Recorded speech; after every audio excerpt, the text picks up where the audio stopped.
கர்த்தருக்குள் பிரியமானவர்களே, ஜூலை 1 இன்றைய பனித்துளிகளின் தலைப்பானது பாராட்டும் கர்த்தர். வசனம் சங்கீதம் 86வது அதிகாரம் 13வது வசனம்.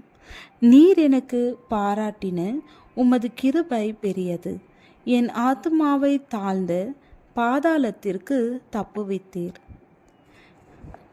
டோனி மொட்டோலா எனும் பிரசித்தி பெற்ற கிட்டாரிஸ்ட் ஒருவர் நியூயார்க் நகரத்திலே இருந்தார்.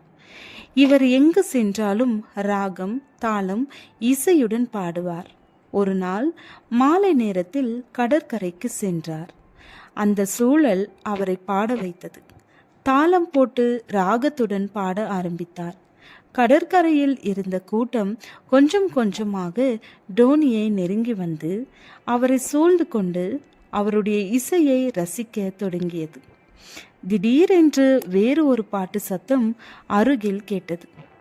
கரைக்கு படகை ஓட்டி வந்த மீனவன் ஒருவன் தன்னை மறந்து பாடிக்கொண்டிருந்தான். டோனி தன் பாட்டை நிறுத்தினார். ஒரு பேப்பரை எடுத்துக்கொண்டு அந்த மீனவர் அருகில் சென்றார். அவர் பாடும் பாட்டின் வரிகளை எழுத தொடங்கினார். அவர் பாடி முடித்தவுடன் அவர் அருகே சென்றார். மீனவரை பாராட்டி, ஐயா, நீங்கள் என் குரு என்றார். இதை கேட்டு கொண்டிருந்தவர்களில் ஒருவர், ஐயா, உங்களுடைய இசை ஞானம் பாட்டுக்கு முன்னால் யார் நிற்க முடியும்? இவரை போய் குரு என்கிறீர்களே என்று கேட்டார். அதற்கு டோனி, குழந்தைகள் முதல் பெரியவர்கள் வரை எல்லோரையும் எந்த இசை கவர்ந்து இழுக்கிறதோ அந்த இசைதான் உயர்ந்தது. அந்த இசையை தருபவர் யாராக இருந்தாலும் அவரை நான் குருவாக மதிக்கிறேன் என்றார். பாராட்டும் பண்பு இருந்தபடியினால் தான் மாமேதை என்று எல்லோரும் அழைக்கும் நிலைக்கு உயர்த்தப்பட்டார் டோனி. பிறரிடம் உள்ள நல்ல காரியங்களை இயேசு கண்டுபிடித்து அவர்களை பாராட்டுகிறார். இயேசு ஒரு கானானிய ஸ்திரீயை பாராட்டுகிறதை கவனியுங்கள். இயேசு அவளுக்கு பிரதியுத்தரமாக, ஸ்திரீயே, உன் விசுவாசம் பெரிது, நீ விரும்புகிறபடி உனக்கு ஆக கடவுது என்றார். அந்நேரமே அவள் மகள் ஆரோக்கியமானாள்.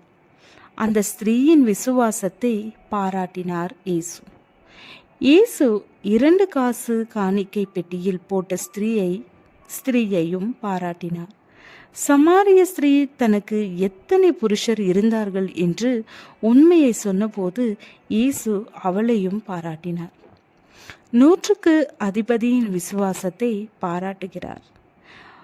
மகதலேனியா மரியாளின் அன்பு கூறுதலை பாராட்டுகிறார் மற்றும் மார்த்தாளிடம் மரியாளின் தெரிந்து கொள்ளுதலை பாராட்டுகின்றார். நாமும் கிறிஸ்துவிடம் இருந்து இந்த பாராட்டும் குணத்தை கற்றுக்கொள்ளுவோம். ஜெபம். பிதாவே, நமது இல்லத்திலும் சபையிலும் சமுதாயத்திலும் பிறரை பாராட்டி நற்கிரியைகளை பெருக செய்வோம். ஆமென்.